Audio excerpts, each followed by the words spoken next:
लेकिन अब हम आपको समझाते हैं कि आखिर इस पंबन ब्रिज को क्यों सबसे खास बताया जा रहा है और आखिर ये कैसे मुमकिन होगा जब एक ब्रिज के ऊपर से ट्रेन गुजरेगी और थोड़ी देर बाद ब्रिज के एक हिस्से को हटाकर उसके नीचे से बड़े बड़े शिप निकाले जाएंगे। वैसे रामेश्वरम से मंडपम के बीच समंदर पर बना ये वर्टिकल लिफ्ट ब्रिज 2 किलोमीटर से भी ज्यादा लंबा है, लेकिन इस ब्रिज में 63 मीटर हिस्से का इस्तेमाल बड़े मालवाहक जहाजों को निकालने के लिए किया जाएगा। जब ब्रिज के पास कोई बड़ा मालवाहक जहाज पहुंचेगा तो इसकी जानकारी के लिए सायरन बजाए जाएंगे और जब जहाज के गुजरने का वक्त होगा तो इस पुल के 63 मीटर हिस्से को ऊपर उठा दिया जाएगा। सबसे खास बात यह है कि सिर्फ 5 मिनट में रेलवे ट्रैक का एक हिस्सा 17 मीटर यानी करीब 60 फीट ऊपर उठ जाएगा। हालांकि यहाँ एक समस्या है, हवाओं की गति को लेकर भी एक समस्या है, क्योंकि रेलवे पुल को उठाने का काम हवा की स्थिति पर भी निर्भर करेगा। बताया जा रहा है कि जब हवा की रफ्तार 50 किलोमीटर प्रति घंटे या उससे ज्यादा होगी तो पुल को उठाने वाला सिस्टम नहीं चलेगा। आमतौर पर रामेश्वरम में ऐसा अक्सर अक्टूबर और फरवरी के महीने में होता है, क्योंकि इन महीनों में वहां तेज हवाएं चलती हैं। खास बात यह है कि पुराने पंबन ब्रिज से नया पंबन ब्रिज 3 मीटर ऊंचा है, लेकिन अगर दोनों पुल की तुलना की जाए तो आपको न्यू इंडिया का ये पुल अंग्रेजों के जमाने के पुल से कहीं ऊंचा नजर आएगा।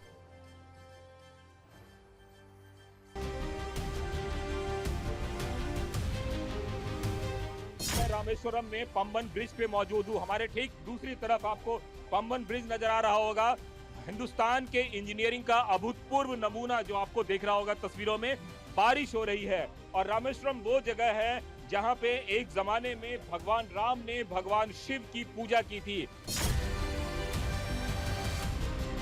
शिप का जो मूवमेंट है, अब तो देखिए एक शिप आ रही होगी उधर से जो तस्वीरों में नजर आ रही है। तो जब शिप आती है तो ये जो पूरा पुल है वो उठ जाता है, मतलब एक तरह से ओपन हो जाता है।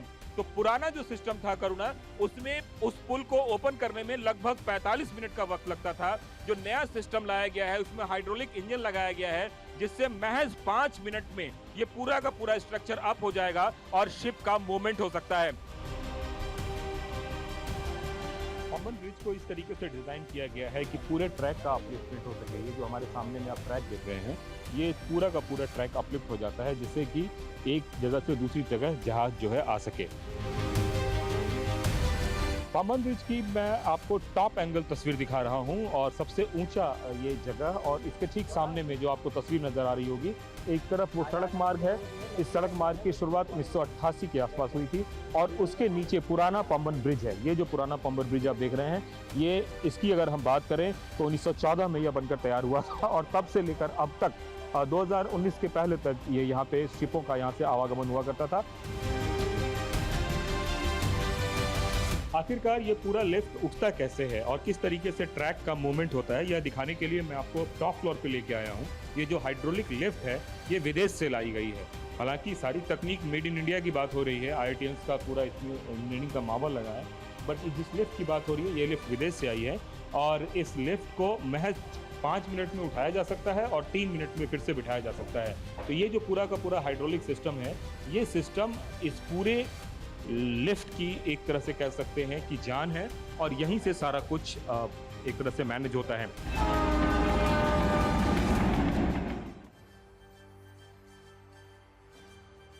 अब रामेश्वरम के इस अद्भुत पंबन ब्रिज पर सत्ता की एक कुंजी खोलते हैं, जो 6 वर्षों के बाद खुलने के लिए तैयार है। और ये शुभ काम रामनवमी के शुभ अवसर पर यानी कल किया जाएगा। क्योंकि ये भारत का पहला वर्टिकल रेल लिफ्ट ब्रिज है, इसलिए ये अपने आप में बहुत खास है। पुराने ब्रिज के क्षतिग्रस्त होने के बाद 2019 में पीएम मोदी और रेल मंत्री ने ये ब्रिज बनाने की स्वीकृति दी थी और नवंबर 2024 में रेल विकास निगम लिमिटेड यानी RVNL के इंजीनियर्स ने इस ब्रिज को बनाकर तैयार कर दिया। वर्टिकल रेल लिफ्ट ब्रिज को बनाने में कुल खर्च 531 करोड़ रुपए का आया है और नए पंबन ब्रिज का कुल वजन 660 मीट्रिक टन है। हालांकि नए ब्रिज की लंबाई पुराने ब्रिज की तरह 2.06 किलोमीटर की ही है, लेकिन सबसे खास बात यह है कि इस नए ब्रिज पर अब ट्रेन की रफ्तार 75 से 80 किलोमीटर प्रति घंटे तक होगी, जो पहले मुमकिन नहीं था। इस ब्रिज से समुद्र तल की गहराई करीब 22 मीटर है और नए पंबन ब्रिज को लेकर यह दावा है कि पुल अगले 100 वर्षों तक सुरक्षित रहेगा।